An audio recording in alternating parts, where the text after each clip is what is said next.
Shkolla pse ka qenë e vështirë për E atë? vështirë se nga shokët e shifshi me një sy tjetër. Nuk e afrote njëri, fillimet. Pastaj filloj të ndryshu gjë, fillon të afru, të e majtë më afër. Kur thua nuk e afronin afër, ishin shumë moshe vogël, po thua për që në klasë Po, të parë, për që në klasë parë edhe dërgu ka shku në klasë 5-6, ka pas ka pas vështirësi. vështirësi për t'u afruar me shok.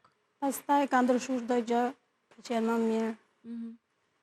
Po çfarë bëre gjatë kësaj periudhe, në këto 5-6 vite që vajtja në shkollë ka qenë e përditshme. Dhe sigurisht ky lloj presioni, po e quaj unë, edhe për ty, edhe për Adrin, që të jetë pjesë e komunitetit, të jetë pjesë e shoqërisë, të ndihej një me ta, duket qenë i përditshëm, edhe është shumë e lodhshme për një prind kjo gjë. Po, unë për ditë ikja me Adrin në orën 8 mëngjesit edhe u ktheja në orën 12 rria jashtë shkollës. Ke ndenjur te shkolla? Po, se nuk ikja dot, nuk e leja dot. Se dia si do, pa do mërzista, si do shkote.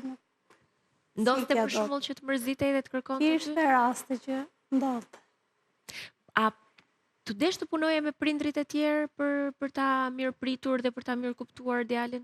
Po, se kishim nevojë me marrë diçka më shumë, se si nëna re unë nuk dija. 18 vjeç isha, kur kam linda Adrin. Ishte në vogël. Shumë e vogël edhe